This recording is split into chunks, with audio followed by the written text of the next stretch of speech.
नमस्कार। आज आम एक एमिति यात्रा बाहरिबा जहाँ आमको नहींजिब हजार हजार वर्ष पछकू प्राचीन भारतर से आरंभ समय को। हाँ, जोठू भारतीय सभ्यतार कहानी आरंभ हुई। आमे मुख्यतः आलोचना करिबा पाषाण जुग आउ तापरे आसीथिबा विश्वर एक महान सभ्यता सिंधु घाटी सभ्यता विषय रे। आउ आमर ही आलोचना आधारित हेब प्रत्नतात्विक खननर मिलिथिबा तथ्य आउ ऐतिहासिक विश्लेषण उपरे। चेष्टा करिबा सेई पुरुडा पत्थर उपकरण माटी पात्र आउ भंगा सहर भितरु अतीतकू बुझिबाकू। एकदम खाली तथ्य नुहे बरं से समयर मनुष्यर जीवन तार चिंताधारा तार समाज को अनुभव करिबा माने एक प्रकार टाइम ट्रावेल आउ कोन। आउ इतिहास कहिले तो आमी जानू एहा केवल घटना नुहे एहा घटनार अध्ययन। हेरोडोटस को इतिहासर जनक कुहा जाए सेठू आरंभ हेइछि एई परंपरा। तेबे चलंतु आरंभ करिबारा पाषाण जुगरु। नाटा सुनिले लागुछि पत्थरर कथा। हाँ, ठीक सैया कारण एही बहुत लंबा समय धरी मनुष्यर मुख्य अस्त्र आउ उपकरण थिला पत्थर। भारतरे एहार आविष्कारर श्रेय जाए रबर्ट ब्रूस फुटकू 1863 मसीहारे। आउ भारतीय प्रत्नतत्वर पिता कुहा जाए सर अलेक्जेंडर कनिंगहाम को ना। हाँ, तांकर अवदान बहुत बेसी एही पूरा पाषाण जुगकू माने एते लंबा समयकू बुझिबा पाई 3 भागरे बंटा जाइछि।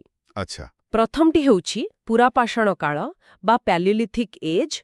एहार समय तो प्राय 20 लक्ष वर्ष पूर्वरु आरंभ करे 12,000 ख्रीष्टपूर्व पर्यंत। बापरे केते लंबा समय। हाँ, बहुत लंबा समय। सेतेबेले मनीष पूरापूरी प्रकृति उपरे निर्भरशील थिला। खाद्य संग्रह करुथिला, शिकार करुथिला। माने स्थायी बसती नथिला, जाजाबर भଳି जीवन। एकदम खाना बदोस जीवन। खाद्य आउ पानी पाई ए जगारू से जगा बुलुथिले। किंतु सेही समयर गोटे बहुत बड़ आविष्कार थिला निया। नियर व्यवहार एइटा तो गोटे बड़ कथा हेइथिबो। निश्चय केवल रांधिवा पाई नुहे जंगली पशुंकठू रक्षा पाइबा आउ शीत दाउरू बंचिवा पाई भी एहा बहुत कामरे आसिला। आउ सेमानंकर हथियार मुख्यतः पत्थररे थिला ना। हाँ, बड़ आउ मोटा मोटा पत्थर उपकरण जेमदी कि हातकुराड़ी बा हैंड एक्स। भारतरे एहार प्रमाण कोठू मिले बहु जागारो। पाकिस्तानर सोहन घाटी अछि, आम उत्तर प्रदेशर बेलन घाटी, महाराष्ट्रर नेभासा। किंतु गोटे जागा बहुत खास। को जागा? मध्य प्रदेशर भीमबेटका। सेठाकर गुंपा कांथरे सेही आदिमानव माने बहुत सुंदर चित्र सबु आंकिछंती, सह सह चित्र। हाँ, भीमबेटकर शिला चित्र कथा सुनिछि। सेथरे कौन सबू अछि? शिकार करुथिबार दृश्य, लोके नाचुथिबा, गीत गाउथिबा, पशुपक्षींकर चित्र। माने एगुड़िक खाली चित्र नुहे, सेमानंक जीवनरे एक प्रतिफलन। हजार हजार वर्ष तलर कहानी। सतरे गोटे झरका बळी सेई अतीतकू। अच्छा, यहाँ परे आसिला मध्यपाषाण काल मेजोलिथिक एज। एहार समय तो टिके कम प्राय 12,000 रु 10,000 ख्रीष्टपूर्व। एतरे कौन नुआ हेला? एही समयरे परिवेश टिके गरम हेला आउ तार प्रभाव मनुष्य जीवन उपरे पड़िला। सबुठू बड़ कथा हेला पत्थर हथियार रे परिवर्तन। की परिवर्तन? हथियार गुड़िक आकार रे बहुत छोट छोट होईगला। ताकू कहा जाए माइक्रोलिथ। एही छोट पत्थर खंड को सेमाने हाड़ किंबा काठ बेंट्रे लगेई व्यवहार करुथिले। माने अधिक कार्यकारी हथियार तैयारी कले, जेमिति तीरमुन किंबा बर्छा। हाँ, ठीक सेया। एहा द्वारा शिकार करिबा सहज हेला। आउ एही समयरू आउ गोटे गुरुत्वपूर्ण कथा देखिबाकू मिले। कौन सेटा? पशुपालनर आरंभ। पूरापूरी नहेले भी एहार संकेत मिले। मध्यप्रदेशर आदमगढ़ आउ राजस्थानर बागोररू जो प्रमाण मिलिछि सेथिरु लागुछि जे मनीष बोध हुए कुकुरकू प्रथमे पोषा मनेइथिला। अच्छा, कुकुर प्रथम पोषा पशु। आउ किछि? आउ गोटे कथा हेला आंत्यष्टि क्रिया माने शब सत्कार करिबार निर्दिष्ट प्रमाण एही समयरू मिलिबा आरंभ हुए। एटा मृत्यु पर जीवन विषयरे किछि विश्वास थिबार सूचना दिए। पशुपालनर आरंभ, मृत्यु परर संस्कार एसबु तो सामाजिक और मानसिक विकासर लक्षण। एहा परे आसिला नूतन पाषाण काल नियोलिथिक एज प्राय 10,000 रु 3,000 ख्रीष्टपूर्व। एहाकू तो नूतन पाषाण विप्लव कहंती। हाँ, आउ एमिति कहिबाटा बिल्कुल ठीक कारण एही समयरे जो परिवर्तन आसिला सेटा प्रकृतरे एक विप्लव थिला। मानव इतिहासर दिग बदली गला। ସବୁଠାରୁ ବଡ଼ କଥା କ'ଣ ଥିଲା? ସବୁଠାରୁ ବଡ଼ କଥା ହେଲା କୃଷିର ଆବିଷ୍କାର। ମଣିଷ ନିଜେ ଖାଦ୍ୟ ଉତ୍ପାଦନ କରିବା ଶିଖିଲା। ଓହୋ, ଏଇଟା ତ ବହୁତ ବଡ଼ କଥା। ତାମାନେ ଯାଯାବର ଜୀବନ ବନ୍ଦ ହେଲା। ହଁ, ଧୀରେ ଧୀରେ। କାରଣ ଚାଷ କରିବାକୁ ହେଲେ ଗୋଟିଏ ଜାଗାରେ ରହିବାକୁ ପଡ଼ିବ ନା, ତେଣୁ ସ୍ଥାୟୀ ବସତି ଆରମ୍ଭ ହେଲା, ଗାଁ ବସିଲା। ଆଉ ଏହି କୃଷିର ପ୍ରଥମ ପ୍ରମାଣ ଆମ ସୂଚନା ଅନୁସାରେ ମେହେରଗଡ଼ରୁ ମିଳିଛି, ଯାହା ଏବେ ପାକିସ୍ତାନରେ, ପ୍ରାୟ 7000 ଖ୍ରୀଷ୍ଟପୂର୍ବର କଥା। ଏକଦମ ଠିକ୍। ମେହେରଗଡ଼ ଏକ ବହୁତ ଗୁରୁତ୍ୱପୂର୍ଣ୍ଣ ସ୍ଥାନ। ସେଠାରେ କେବଳ ଯଅ ଆଉ ଗହମ ନୁହେଁ, କପା ଚାଷର ପ୍ରମାଣ ମଧ୍ୟ ମିଳିଛି। କପା ଚାଷ ବି ସେତେ ପୁରୁଣା ସମୟରେ? ହଁ, ଆଉ କୃଷି ସହିତ ପଶୁପାଳନ ବି ବଢ଼ିଲା। ଗାଈ, ମେଣ୍ଢା, ଛେଳି ପାଳିଲେ। ଆଉ ଗୋଟେ ବଡ଼ ଜିନିଷ ହେଲା ମାଟି ପାତ୍ର ତିଆରି ଆଉ ଚକର ବ୍ୟବହାର। ଚକ, ଏଇଟା ତ ଆଉ ଗୋଟେ ବଡ଼ ଆବିଷ୍କାର। ଗାଡ଼ି ପାଇଁ ଆଉ କୁମ୍ଭାର ଚକ ପାଇଁ ନା? ହଁ, ଏହାଦ୍ୱାରା ଜିନିଷପତ୍ର ନେବା ଆଣିବା ସହଜ ହେଲା ଆଉ ମାଟିପାତ୍ର ବି ଜଲ୍ଦି ଆଉ ଭଲ ଭାବରେ ତିଆରି ହୋଇପାରିଲା। ଭାରତର ଅନ୍ୟ ଅଞ୍ଚଳରେ ଏହି ସମୟର କ'ଣ ପ୍ରମାଣ ମିଳେ? ଯେମିତି ଉତ୍ତରପ୍ରଦେଶର କୁଲଡିହୱା, ସେଠି ଚାଉଳ ମିଳିଛି ବୋଲି କୁହନ୍ତି। ହଁ, କୋଲ୍ଡିହୱା ଆଉ ପ୍ରୟାଗରାଜ ପାଖାପାଖି ଅଞ୍ଚଳରୁ ଚାଉଳ ଚାଷର ପୁରୁଣା ପ୍ରମାଣ ମିଳିଛି। ତାରିଖକୁ ନେଇ ଟିକେ ମତଭେଦ ଅଛି, କିନ୍ତୁ ଏହା ଗୁରୁତ୍ୱପୂର୍ଣ୍ଣ। ଆଉ ବିହାରର ଚିରାନ୍ଦ, ସେଠି କ'ଣ ମିଳିଛି? ଚିରାନ୍ଦରୁ ବହୁତ ପରିମାଣରେ ହାଡ଼ରେ ତିଆରି ଉପକରଣ ମିଳିଛି। ଏଟା ସେ ଜାଗାର ବିଶେଷତ୍ୱ। ସେମିତି ଦକ୍ଷିଣରେ କର୍ଣ୍ଣାଟକର ବ୍ରହ୍ମଗିରି, ପିକ୍ଲିହାଲରୁ ବାଜରା ଚାଷର ପ୍ରମାଣ ଅଛି। ଆଚ୍ଛା, ଆଉ କାଶ୍ମୀରର ବୁର୍ଝମ ଓ ଗୁଫରଲ, ସେଠାକାର କଥା ଟିକେ ଅଲଗା ପରି ଲାଗେ। ହଁ, ସେଠି କିଛି ନିଆରା ଜିନିଷ ମିଳିଛି। ବୁର୍ଜହୋମରେ ଲୋକମାନେ ମାଟି ତଳେ ଗାତ ଖୋଳି ଘର କରି ରହୁଥିଲେ। ତାକୁ ଗର୍ତ୍ତା ଆବାସ ବା ପିଟ୍ ଡ୍ୱେଲିଂ କୁହାଯାଏ। ବୋଧହୁଏ ବହୁତ ଶୀତରୁ ବଞ୍ଚିବା ପାଇଁ। ମାଟି ତଳେ ଘର, ଆଉ କିଛି? ଆଉ ଗୋଟେ ଆଶ୍ଚର୍ଯ୍ୟ କଥା ହେଲା, ସେଠି କିଛି କବର ମିଳିଛି ଯେଉଁଥିରେ ମଣିଷ ସାଙ୍ଗରେ ତାର ପୋଷା କୁକୁରକୁ ବି ପୋତାଯାଇଛି। ସତରେ ମଣିଷ ଆଉ ପଶୁ ଭିତରେ ଏତେ ଭଲ ସମ୍ପର୍କ ଥିଲା ସେବେଠୁ? ହଁ, ଏହା ସେଇଆ ଦର୍ଶାଉଛି। ଆଉ ଗୁଫାକ୍ରାଲ, ଯାହାର ମାନେ ହେଉଛି କୁମ୍ଭାରଙ୍କ ଗୁମ୍ଫା, ସେଠୁ ବି କୃଷି ଆଉ ପଶୁପାଳନର ସାକ୍ଷ୍ୟ ମିଳିଛି।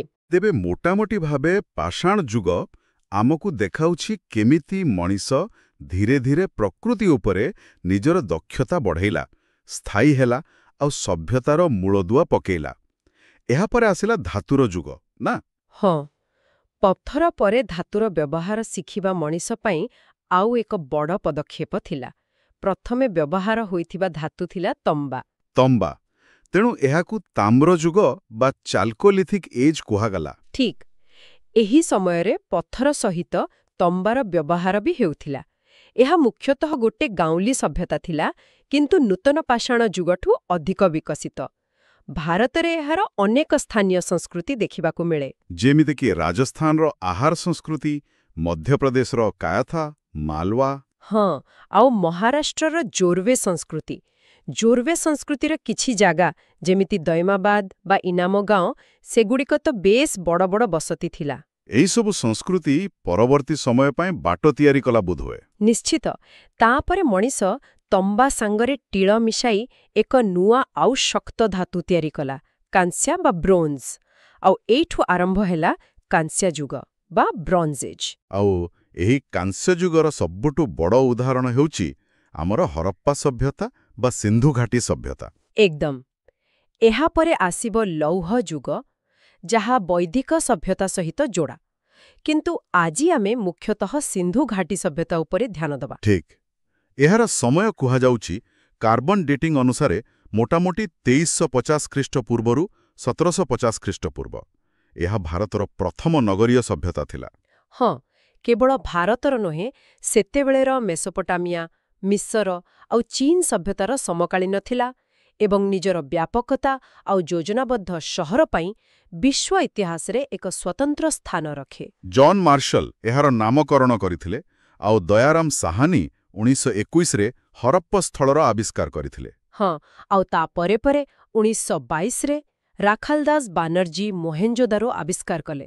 ଆଉ ତାପରେ ତ ଅନେକ ସ୍ଥାନର ଖନନ ହୋଇଛି। ଏହି ସଭ୍ୟତାର ଗୋଟେ ବଡ଼ ରହସ୍ୟ ହେଲା ଏହାର ଲିପି। କୁହନ୍ତି ଏହା ଚିତ୍ର ଉପରେ ଆଧାରିତ ଆଉ ଡାହାଣରୁ ବାମକୁ ଲେଖାଯାଉଥିଲା, କିନ୍ତୁ କେହି ଏଯାଏଁ ପଢ଼ିପାରି ନାହାନ୍ତି। ସତ କଥା। ଏହା ଏବେ ବି ଏକ ବଡ଼ ରହସ୍ୟ। ଯଦି ଏ ଲିପିକୁ ପଢ଼ି ହୁଅନ୍ତା, ତାହେଲେ ହୁଏତ ଆମେ ସଭ୍ୟତା ବିଷୟରେ ଆହୁରି ବହୁତ କିଛି ଜାଣିପାରନ୍ତେ। ଏହାର ଯେଉଁ ଅଞ୍ଚଳରେ ଏହା ବ୍ୟାପିଥିଲା ତାହା ବି ବହୁତ ବିଶାଳ ଥିଲା, ଗୋଟେ ତ୍ରିଭୁଜ ପରି।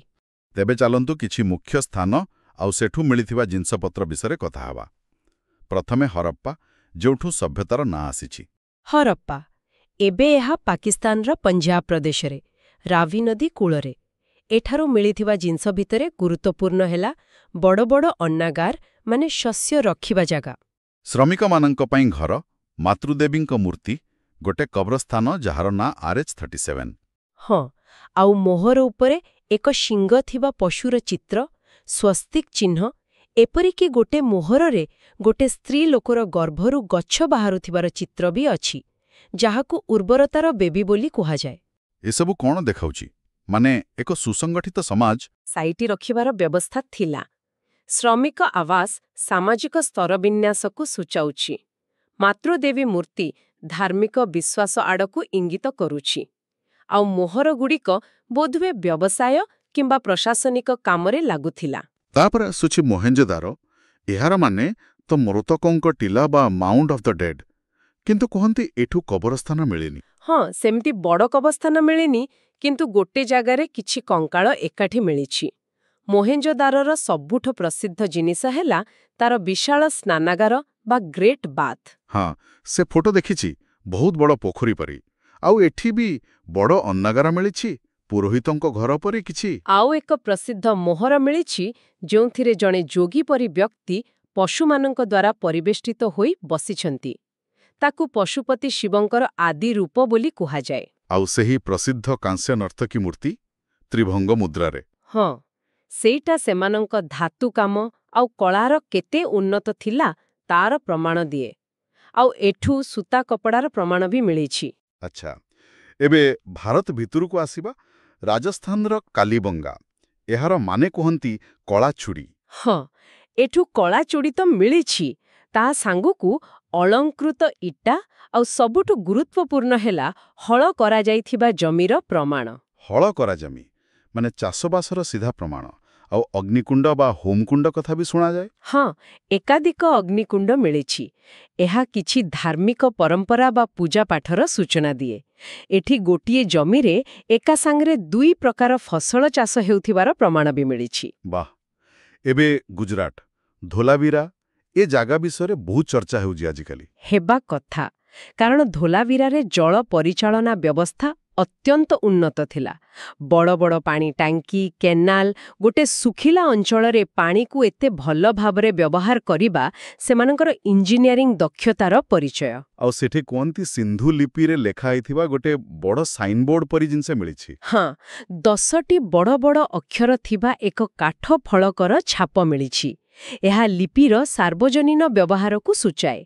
ଧୋଲାବିରା ସହରଟି ମଧ୍ୟ 3 ଭାଗରେ ବିଭକ୍ତ ଥିଲା, ଯାହା ଅନ୍ୟ ସ୍ଥାନଠୁ ଅଲଗା। ଆଉ ଗୋଟେ ଗୁଜରାଟୀ ସ୍ଥାନ, ଲୋଥାଲ। ଏହା ତ ଗୋଟେ ବନ୍ଦର ସହର ଥିଲା ନା? ଏକଦମ। ଏହା ଏକ ପ୍ରମୁଖ ବାଣିଜ୍ୟ କେନ୍ଦ୍ର ଥିଲା। ଏଠାରୁ ଗୋଟେ ବିଶାଳ ଜାହାଜ ତିଆରି କାରଖାନା ବା ଡକୟାର୍ଡର ଅବଶେଷ ମିଳିଛି। ଏହା ସେମାନଙ୍କର ସାମୁଦ୍ରିକ ବାଣିଜ୍ୟର ସ୍ପଷ୍ଟ ପ୍ରମାଣ। ଆଉ ଏଠୁ ଚାଉଳର କୁଣ୍ଡା, ମାପ ଓଜନ ପାଇଁ ବଟକାରା ଆଉ ଯୁଗ୍ମ ସଭାଦାନ, ମାନେ ଏକାଠି 2 ଜଣଙ୍କୁ କଭର ଦେବା, ଏସବୁ ମିଳିଛି। ହଁ, ମାପ ଓଜନର ମାନକ ବ୍ୟବସ୍ଥା ସୁସଂଗଠିତ ବ୍ୟବସାୟକୁ ଦର୍ଶାଏ। ଚାଉଳ ମିଳିବା ସେ ଅଞ୍ଚଳର ଖାଦ୍ୟାଭ୍ୟାସ କଥା କୁହେ, ଆଉ ଯୁଗ୍ମ ସଭାଧାନ କୌଣସି ସ୍ୱତନ୍ତ୍ର ସାମାଜିକ ରୀତିନୀତି ହୋଇପାରେ। ଏହାଛଡ଼ା ବି ତ ଆହୁରି ଅନେକ ସ୍ଥାନ ଅଛି, ଯେମିତି ଚନ୍ନୁଦାଡ଼ରୁ ମାଳି ତିଆରି କାରଖାନା, ଲିପଷ୍ଟିକ୍। ହଁ, ଆଉ ବନାୱଲିରୁ ମାଟିରେ ତିଆରି ହଳର ଖେଳନା, ରୋପଡ଼ରୁ ମଣିଷ ସହ କୁକୁର କଭର, ଯାହା ବୁର୍ଜହୋମ ଭଳି। ରଙ୍ଗପୁରରୁ ଧାନର ଭୁସି, ଏସବୁ ମିଶି ଗୋଟେ ବହୁତ ବଡ଼ ଆଉ ବିବିଧ ସଭ୍ୟତାର ଚିତ୍ର ଆଙ୍କୁଛି। ଆଚ୍ଛା, ଭାରତରେ ଖନନ ହୋଇଥିବା ସ୍ଥାନ ଭିତରେ ସବୁଠୁ ବଡ଼ କୋଉଟା? ବର୍ତ୍ତମାନ ସୁଦ୍ଧା ମିଳିଥିବା ତଥ୍ୟ ଅନୁସାରେ ହରିୟାଣାର ରାକ୍ଷୀଗଢ଼ି ହେଉଛି ଭାରତରେ ଥିବା ସବୁଠୁ ବଡ଼ ହରପ୍ପା ସଭ୍ୟତାର ସ୍ଥଳ। ରାକ୍ଷୀଗଢ଼ି। ଏବେ ଯଦି ଆମେ ସାମଗ୍ରିକ ଭାବେ ଦେଖିବା, ଏ ସଭ୍ୟତାର ମୁଖ୍ୟ ବୈଶିଷ୍ଟ୍ୟ କ'ଣ ଥିଲା? ସବୁଠୁ ବେଶୀ କୋଉ କଥା ଆକର୍ଷଣ କରେ? ମୋତେ ଲାଗେ ସବୁଠୁ ଆଶ୍ଚର୍ଯ୍ୟଜନକ ହେଉଛି ସେମାନଙ୍କର ନଗର ଯୋଜନା ଆଉ ଜଳ ନିକାଶ ବ୍ୟବସ୍ଥା। ହଁ, ସେଇଟା ତ ଅଦ୍ଭୁତ। ରାସ୍ତାଗୁଡ଼ିକୁ ସିଧା, ପରସ୍ପରକୁ ସମକୋଣରେ କାଟୁଥିଲା ଗ୍ରିଡ୍ ପଦ୍ଧତିରେ। ନାଳଗୁଡ଼ିକ ପକ୍କା ଆଉ ତା ଉପରେ ଢାଙ୍କୁଣୀ, ଘରଗୁଡ଼ିକ ପୋଡ଼ା ଇଟାରେ ତିଆରି। ଆଜିକୁ ପ୍ରାୟ 4,500 ବର୍ଷ ତଳେ ଏଭଳି ଯୋଜନାବଦ୍ଧ ସହର ନିର୍ମାଣ କରିବା ସତରେ ଅସାଧାରଣ। ଏହା ଏକ ଉନ୍ନତ ନାଗରିକ ଚେତନା ଆଉ କେନ୍ଦ୍ରୀୟ ପ୍ରଶାସନିକ ବ୍ୟବସ୍ଥାକୁ ଦର୍ଶାଉଛି। ସଫାସୁତୁରା ପ୍ରତି ସେମାନଙ୍କର ଧ୍ୟାନ ଆଜି ବି ଶିକ୍ଷଣୀୟ। ପ୍ରାୟ ସବୁ ସହର ଦୁଇ ଭାଗରେ ବିଭକ୍ତ ଥିଲା ନା? ଗୋଟେ ଉଚ୍ଚା ଜାଗାରେ ଦୁର୍ଗ ପରି ଆଉ ଗୋଟେ ତଳ ଆଡ଼କୁ ସାଧାରଣ ଲୋକଙ୍କର ବସତି। ହଁ, ଉପର ଭାଗ ବା ଦୁର୍ଗ ବା ସିଟାଡେଲ ଆଉ ନିମ୍ନ ଭାଗ ବା ଲୋଅର ଟାଉନ୍। ଏହା ବୋଧହୁଏ ଏକ ସ୍ତରୀକୃତ ସମାଜର ସୂଚନା ଦିଏ। ଅର୍ଥନୀତି ବିଷୟରେ କୁହାଯାଏ ଚାଷବାସ ମୂଳଦ୍ୱାର ଥିଲା, କିନ୍ତୁ ମୁଖ୍ୟ କାମ ଥିଲା ବ୍ୟବସାୟ। ଏଇଟା କେମିତି? ଏହାର ମାନେ ହେଲା ସେମାନେ ଚାଷରେ ଏତେ ଉନ୍ନତ ଥିଲେ ଯେ ନିଜର ଆବଶ୍ୟକତା ପୂରଣ କରି ବଳକା ଶସ୍ୟ ଉତ୍ପାଦନ କରୁଥିଲେ। ଆଉ ଏହି ବଳକା ଜିନିଷକୁ ନେଇ ସେମାନେ ବ୍ୟବସାୟ କରୁଥିଲେ। କେବଳ ଆଖପାଖ ଅଞ୍ଚଳରେ ନୁହେଁ, ବହୁତ ଦୂର ଦୂର ଜାଗା ସହିତ। କେତେ ଦୂର? ମେସୋପୋଟାମିଆ ମାନେ ଆଜିର ଇରାକ ପର୍ଯ୍ୟନ୍ତ ସେମାନଙ୍କର ବାଣିଜ୍ୟ ଚାଲୁଥିଲା। ସମ୍ଭବତଃ ସମୁଦ୍ର ପଥରେ।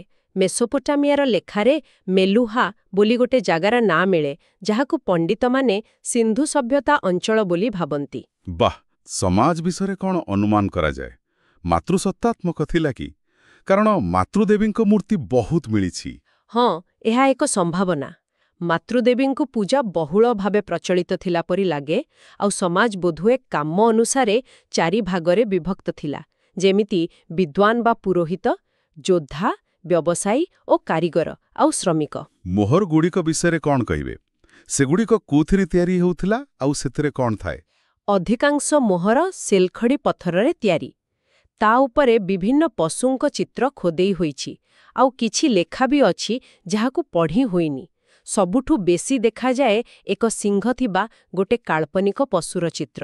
ଆଉ କେଉଁ ପଶୁର ଚିତ୍ର ନାହିଁ? ଗାଈ ଆଉ ସିଂହର ଚିତ୍ର ମୋର ଉପରେ ଦେଖିବାକୁ ମିଳେନି। ଏଇଟା ବି ଗୋଟେ ଗୁରୁତ୍ୱପୂର୍ଣ୍ଣ କଥା।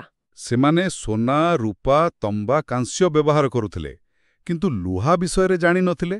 ଏଇଟା ଠିକ୍ ନା? ହଁ, ଲୁହାର ବ୍ୟବହାର ପରେ ଆରମ୍ଭ ହେଲା। ଆଉ ଗୋଟେ କଥା ହେଲା, ସେମାନେ ଯୁଦ୍ଧ ସହିତ ବେଶି ପରିଚିତ ନଥିଲେ ପରି ଲାଗେ। ମାନେ ସେମିତି କିଛି ମାରାତ୍ମକ ଅସ୍ତ୍ରଶସ୍ତ୍ର ଯେମିତି ଖଣ୍ଡା ସେସବୁ ମିଳେନି। ଯୋଉ ଦୁର୍ଗଗୁଡ଼ିକ ଅଛି ସେଗୁଡ଼ିକ ବୋଧହୁଏ ବନ୍ୟା କିମ୍ବା ଛୋଟମୋଟ ଆକ୍ରମଣରୁ ରକ୍ଷା ପାଇବା ପାଇଁ ଥିଲା। ଏଥିରୁ ଲାଗେ ଯେ ଏହା ମୁଖ୍ୟତଃ ଏକ ଶାନ୍ତିପ୍ରିୟ ବାଣିଜ୍ୟ କେନ୍ଦ୍ରିକ ସଭ୍ୟତା ଥିଲା। ଆଉ ସେମାନେ କପା ଉତ୍ପାଦନରେ ବିଶ୍ୱରେ ପ୍ରଥମ ଥିଲେ। ମାଟି ପାତ୍ରଗୁଡ଼ିକ ବି ବହୁତ ଭଲ ଥିଲା, ଲାଲ ରଙ୍ଗ ଉପରେ କଳା ରଙ୍ଗର ଚିତ୍ର। ହଁ, ସେମାନଙ୍କର ମୃତ୍ପାତ୍ର କଳା ବେଶ ଉନ୍ନତ ଥିଲା। ମନୋରଞ୍ଜନ ପାଇଁ କ'ଣ କରୁଥିଲେ? ଚୌପର ବା ପଶା ଖେଳ? ହଁ, ସେଭଳି ଖେଳର ପ୍ରମାଣ ମିଳିଛି। ତେବେ ଯଦି ସାରାଂଶରେ କହିବା, ସେମାନଙ୍କର ପ୍ରିୟ ଦେବତା ଥିଲେ ବୋଧହୁଏ ପଶୁପତି ଶିବ, ପ୍ରିୟ ଗଛ ପିପଳ ବା ଅଶ୍ୱତ୍ଥ, ପ୍ରିୟ ପଶୁ ଷଣ୍ଢ, ପ୍ରିୟ ପକ୍ଷୀ ବତକ, ଆଉ ଗୁରୁତ୍ୱପୂର୍ଣ୍ଣ ନଦୀ ଥିଲା ସିନ୍ଧୁ। ଏଗୁଡ଼ିକୁ ହେଉଛି ମିଳିଥିବା ସାକ୍ଷ୍ୟ ପ୍ରମାଣକୁ ଆଧାର କରି କରାଯାଇଥିବା ଅନୁମାନ, ସେମାନଙ୍କର ସାଂସ୍କୃତିକ ଜୀବନର ଗୋଟେ ଝଲକ। କିନ୍ତୁ ଏତେ ବଡ଼, ଏତେ ଉନ୍ନତ ସଭ୍ୟତା ଶେଷରେ ନଷ୍ଟ ହୋଇଗଲା କେମିତି? ୟାର ପତନ କେମିତି ହେଲା? ଏଇଟା ତ ସବୁଠୁ ବଡ଼ ପ୍ରଶ୍ନ। ହଁ, ଆଉ ୟାର ଉତ୍ତର ବି ସେତିକି ଜଟିଳ। କୌଣସି ଗୋଟିଏ ସର୍ବମାନ୍ୟ କାରଣ ନାହିଁ। ଅନେକଗୁଡ଼ିଏ ମତ ଅଛି। ସବୁଠୁ ବେଶି କୋଉ କାରଣକୁ ଦାୟୀ କରାଯାଏ? ପାରମ୍ପରିକ ଭାବେ ବନ୍ୟାକୁ ଏକ ମୁଖ୍ୟ କାରଣ ବୋଲି ଧରାଯାଉଥିଲା, କାରଣ ଅଧିକାଂଶ ସହର ନଦୀ କୂଳରେ ଥିଲା ଆଉ କିଛି ସ୍ଥାନର ବନ୍ୟା ପାଣି ମାଡ଼ିଯାଇଥିବାର ଚିହ୍ନ ବି ମିଳିଛି। ଜନ୍ ମାର୍ଶାଲ, ମାକେ, ଏସ୍.ଆର୍. ରାଓଙ୍କ ଭଳି ବିଦ୍ୱାନ ଏହି ମତ ଦେଇଥିଲେ। କିନ୍ତୁ ଆଉ କିଛି ମତ ବି ତ ଅଛି, ଯେମିତି ବାହାର ଆକ୍ରମଣ, ଆର୍ଯ୍ୟମାନଙ୍କର ଆକ୍ରମଣ କଥା କିଛି ଲୋକ କହୁଥିଲେ। ହଁ, ଡାଡେଙ୍ଗଚାଇର ଆଉ ୱିଲମ୍ଙ୍କ ଭଳି କିଛି ଐତିହାସିକ ଏହି ମତ ଦେଇଥିଲେ, କିନ୍ତୁ ଏବେ ଏହି ମତକୁ ବହୁତ କମ୍ ଗ୍ରହଣ କରାଯାଏ, କାରଣ ଆକ୍ରମଣର ସେମିତି କିଛି ଠୋସ୍ ପ୍ରତ୍ନତାତ୍ତ୍ୱିକ ପ୍ରମାଣ ମିଳିନାହିଁ। ତାହେଲେ ଆଉ କ'ଣ କାରଣ ହୋଇପାରେ? ଆଉ ଏକ ଗୁରୁତ୍ୱପୂର୍ଣ୍ଣ ମତ ହେଉଛି ଜଳବାୟୁ ପରିବର୍ତ୍ତନ। ଅରେଲଷ୍ଟାଇନ, ଅମ୍ଲାନନ୍ଦ ଘୋଷ ଏହି କଥା କହିଥିଲେ, ଆଉ ଏବେକାର ଗବେଷଣା ଯେମିତି ଆଇଆଇଟି ଖଡ଼ଗପୁରର ଗବେଷଣା ସେସବୁ ବି ଏହି ଦିଗକୁ ଇଙ୍ଗିତ କରୁଛି। ଜଳବାୟୁ ପରିବର୍ତ୍ତନ କେମିତି ପ୍ରଭାବ ପକାଇଲା? ହୋଇପାରେ ଯେ ମୌସୁମୀ ବାୟୁ ଦୁର୍ବଳ ହୋଇଗଲା, ବର୍ଷା କମିଗଲା, ନଦୀଗୁଡ଼ିକ ବିଶେଷ କରି ସରସ୍ୱତୀ ନଦୀ ଶୁଖିଗଲା। ଏହାଦ୍ୱାରା ଚାଷବାସ ଉପରେ ଭୟଙ୍କର ପ୍ରଭାବ ପଡ଼ିଲା ଆଉ ଲୋକମାନେ ଧୀରେ ଧୀରେ ସେ ଅଞ୍ଚଳ ଛାଡ଼ି ଚାଲିଗଲେ। ଏହାଛଡ଼ା ଆଉ କିଛି କାରଣ, ଭୂମିକମ୍ପ ବା ସେମିତି କିଛି ମହାମାରୀ? ହଁ, ଭୂତାତ୍ତ୍ୱିକ ପରିବର୍ତ୍ତନ ବା ଜଳପ୍ଳାବନ କଥା M.R. ସାହାନୀ କହିଛନ୍ତି। K.U.R. କେନେଡି ମ୍ୟାଲେରିଆ ଭଳି ମହାମାରୀ କଥା କହିଛନ୍ତି। ଏପରିକି ପ୍ରଶାସନିକ ଶିଥିଳତାକୁ ବି ଜନ୍ ମାର୍ଶାଲ ଏକ କାରଣ ବୋଲି କହିଛନ୍ତି। ତାମାନେ ଏକାଧିକ କାରଣ ମିଶିକି କାମ କରିଥିବ। ସମ୍ଭବତଃ ସେଇଆ ହିଁ ହୋଇଥିବ। କୌଣସି ଗୋଟିଏ କାରଣ ସବୁ ଜାଗାରେ ସମାନ ଭାବରେ ଲାଗୁ ହେଉନଥିବ। ବିଭିନ୍ନ ଅଞ୍ଚଳରେ ଭିନ୍ନ ଭିନ୍ନ କାରଣର ପ୍ରଭାବ ଅଧିକ ଥାଇପାରେ। ଏହା ଏକ ଧୀର ପ୍ରକ୍ରିୟା ଥିଲା, ଯାହା ବୋଧହୁଏ ଶହ ଶହ ବର୍ଷ ଧରି ଚାଲିଥିଲା। ବାଃ! ତେବେ ଆଜି ଆମେ ପ୍ରାୟ 20 ଲକ୍ଷ ବର୍ଷର ଏକ ଲମ୍ବା ଯାତ୍ରା କଲୁ। ପାଷାଣ ଯୁଗର ସେହି ପ୍ରଥମ ପଥର ହତିଆର ତିଆରି କରୁଥିବା ମଣିଷଠୁ ଆରମ୍ଭ କରି ନୂତନ ପାଷାଣ ଯୁଗର ଚାଷୀ, ତାମ୍ର ଯୁଗର ଗାଁ, ଆଉ ଶେଷରେ ସିନ୍ଧୁ ଘାଟିର ସେହି ବିକଶିତ କିନ୍ତୁ ରହସ୍ୟମୟ ସହରୀ ସଭ୍ୟତା ପର୍ଯ୍ୟନ୍ତ। ହଁ, ଏହି ଯାତ୍ରା ଆମକୁ ଦେଖାଏ ମାନବ ସଭ୍ୟତାର କ୍ରମବିକାଶ କେତେ ଆଶ୍ଚର୍ଯ୍ୟଜନକ। ଆଉ ସିନ୍ଧୁ ସଭ୍ୟତାର ଉତ୍ଥାନ ଯେତିକି ମହତ୍ତ୍ୱପୂର୍ଣ୍ଣ, ତାର ପତନ ବି ସେତିକି ଶିକ୍ଷାପ୍ରଦ। ନିଶ୍ଚୟ। ତାହେଲେ ଆଜିର ଏହି ଆଲୋଚନା ଶେଷରେ ଗୋଟିଏ କଥା ମୁଣ୍ଡକୁ ଆସୁଛି। ଯେତେବେଳେ ଆମେ ଧୋଲାଭିରାର ସେହି ଅସାଧାରଣ ଜଳ ପରିଚାଳନା ବ୍ୟବସ୍ଥା ଦେଖୁଛୁ, ଆଉ ଅନ୍ୟପଟେ ସଭ୍ୟତାର ପତନ ପଛରେ ଜଳବାୟୁ ପରିବର୍ତ୍ତନର ସମ୍ଭାବନା କଥା ଶୁଣୁଛେ, ଆଜି ଯେତେବେଳେ ଆମେ ନିଜେ ପାଣି ସମସ୍ୟା ଆଉ ପରିବେଶ ପରିବର୍ତ୍ତନର ସାମ୍ନା କରୁଛେ, ସେହି ହଜାର ହଜାର ବର୍ଷ ତଳର ଅନୁଭୂତିରୁ ଆମ ପାଇଁ କିଛି ଶିକ୍ଷା ଅଛି କି? ଏହା ଏକ ବହୁତ ପ୍ରାସଙ୍ଗିକ ପ୍ରଶ୍ନ। ଅତୀତରୁ ଶିକ୍ଷା ନେଇ ବର୍ତ୍ତମାନକୁ ସୁଧାରିବା ତ ଇତିହାସ ପଢ଼ିବାର ଏକ ମୁଖ୍ୟ ଉଦ୍ଦେଶ୍ୟ। ଆଉ ଗୋଟିଏ କଥା, ଯଦି ଭାବିବା କାଳେ କେବେ ସେହି ସିନ୍ଧୁଲିପି ପଢ଼ାଯାଇ ପାରିଲା, ତାହେଲେ ସବୁଠାରୁ ବଡ଼ କେଉଁ ରହସ୍ୟ ଉପରୁ ପର୍ଦ୍ଦା ହଟିବ ବୋଲି ଲାଗୁଛି? ସେମାନଙ୍କର ଶାସନ ବ୍ୟବସ୍ଥା, ଧର୍ମ, ନା ଆଉ କିଛି? ଏହା କହିବା କଷ୍ଟକର, କିନ୍ତୁ ଯଦି ସେ ଲିପି ପଢ଼ାଯାଏ, ତେବେ ନିଶ୍ଚିତ ଭାବରେ ସେହି ମହାନ ସଭ୍ୟତା ବିଷୟରେ ଆମର ବୁଝାମଣା ଆହୁରି ବହୁତ ବଢ଼ିଯିବ। ହୁଏତ ଅନେକ ନୂଆ ରହସ୍ୟ ବି ସାମ୍ନାକୁ ଆସିବ। ଏହି ଚିନ୍ତା ଓ ପ୍ରଶ୍ନଗୁଡ଼ିକ ସହିତ ଆଜିର ଏହି ଗଭୀର ଅନୁଶୀଳନକୁ ଏଇଠି ଶେଷ କରୁଛି। ଆଶା କରୁଛୁ ଏହି ଆଲୋଚନା ଆପଣଙ୍କୁ ଭଲ ଲାଗିଥିବ। ନମସ୍କାର। ନମସ୍କାର।